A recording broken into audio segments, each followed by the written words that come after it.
আচ্ছা, তোমার পকেট খরচ কে চালায়?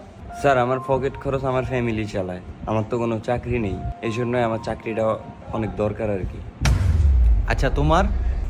স্যার আমি ওই এলাকার মধ্যে 2-4 রাউন্ড ঘুরান দিলে এমনি মনে করেন যে পকেটে 4-500 টাকা পড়ে।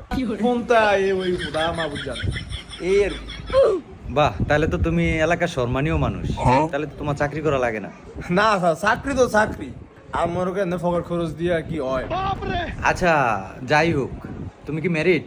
জি স্যার। আচ্ছা, আর তুমি? চাকরি বাকরি নাই, এলাকায় রাউন্ড দিয়া খাই আমারে স্যার মাইয়া দিব কি? একটা চাকরি খুবই দরকার, অন্তত বিয়াটা লেগা। আচ্ছা, তোমরা তো ব্যাংকে চাকরি করতে আইছো।